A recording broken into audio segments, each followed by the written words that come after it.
Je vous présente Guibert, le bout en train, Michel, dit Sina, Laurent, au petit nom gâté, Laurence, et le boss, Marco. À eux quatre, ils représentent 93 ans d'ancienneté. Ok Laurent, mets-toi devant, on va faire l'opération. Aujourd'hui, nous sommes vendredi. Et non, vous n'êtes pas à l'hôpital, mais à la Corétab, la compagnie réunionnaise des tabacs. Un calme tout relatif plane sur l'entreprise. Mais ne vous y fiez pas, ici, des experts opèrent. Auprès de la patiente, le docteur Guibert. Actuellement, on doit pouvoir extraire l'axe. On ne doit pas changer les pas qui sont déjà sur la machine. Le problème, c'est que si on décale quelque chose, on aura perdu le repère initial, donc on aura refait tout le réglage d'usine. Et ça risque de nous prendre beaucoup de temps. Donc on essaie vraiment d'aller délicatement pour gagner du temps, justement. On vous laisse opérer alors? On va essayer. Le vendredi est un jour un peu spécial à la Corétab. Pas de production aujourd'hui, on bichonne les machines. Maintenance préventive ou curative, c'est le moment ou jamais pour leur donner une deuxième jeunesse.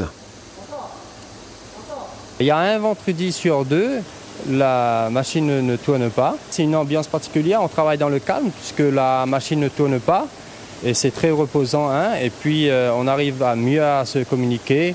Et puis pour les mécaniciens qui travaillent à contre-temps, soit l'après-midi, soit le matin, là on est tous réunis et ça forme une très très belle équipe. Aujourd'hui on va mettre le parquet, on va bien faire tout ce qu'il faut à faire et puis voilà quoi. Ça doit être une ambiance différente le vendredi, non? Oh pas tellement puisqu'on a l'habitude et puis avec les camarades tout ça tout se passe bien et puis on met le boulot plein le bras, plein le cœur et puis on le fait. Et oui, il en faut du courage, car aujourd'hui, le nœud du problème, c'est cette machine. Depuis plusieurs semaines, elle donne des signes de faiblesse. La journée sera consacrée à la démonter pour ensuite la remonter. Faire et défaire, c'est toujours travailler. Voilà l'objet du délit, c'est ça? Non, lui, c'est pas l'objet du délit. Lui, c'est celui qui nous posait problème à enlever, qui était très mal placé parce qu'on n'avait pas accessibilité à le prendre. Et là, on a pu l'enlever. Et maintenant, on pourra pousser l'axe normalement. Travailler dans une bonne ambiance, on en rêve tous. Sina, Guibert, Laurent et Marco, eux, se connaissent depuis au moins 16 ans. Il n'en faut pas plus pour créer des liens. Ajouté à un enthousiasme toujours présent, malgré les années. Ça fait au moins près de 20 ans que je suis mécanicien. Donc voilà, je continue dans cette voie-là. C'est un métier qui me plaît bien, ça me passionne. Je donne tout ce qu'il faut, quoi. J'aime bien la mécanique, c'est mon dada, donc c'est vrai que c'est quelque chose, quand on aime, on le fait avec passion et ça nous permet justement d'apprendre beaucoup de choses, quoi. Il est 10h, les tournevis font place aux pinces, qui font place aux clés, l'heure tourne et heureusement le travail avance. Car si 10h c'est tôt pour vous, pour eux il est déjà tard. T'aimais bien ce moment là, juste devant la machine à café? Ah ouais, c'est le moment de détente, là le moment où on dit des conneries. Vous pouvez le tenir au lieu, on va le mettre là. On dit des conneries, on plaisante, on enlève un peu le travail dans la tête. Et là vous avez commencé à 4h du matin? 4h du matin, ouais. Il est quelle heure? Il est 10h. 10h? Encore combien de temps de travail là? On ne sait pas parce que là on n'a pas d'heure, on doit avoir une machine qui soit prête pour lundi, donc tant qu'elle ne sera pas prête, on ne sera pas parti.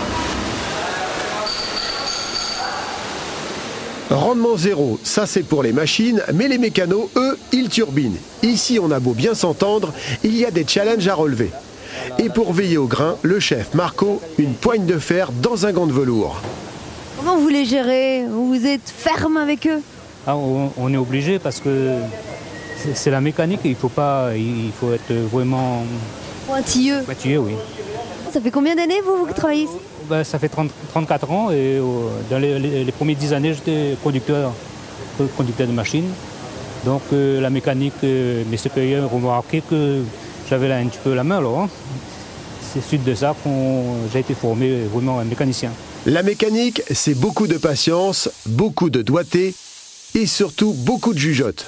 Le point positif ici, c'est qu'il y a du renfort. Et puis, si ça ne va pas, il y a toujours moyen de consulter le manuel du parfait petit mécano. C'est des manuels d'usine, on est obligé de se référencer là-dessus parce que il y a des sous-ensembles qu'on ne connaît pas très bien. Donc il s'avère qu'il faut absolument consulter le manuel. Donc je récapépète. La pièce A sur la pièce B, la 55 sur la 56. Ah, non, c'est pas ça. Bon moi je crois que je vais rester journaliste et les laisser à leur travail.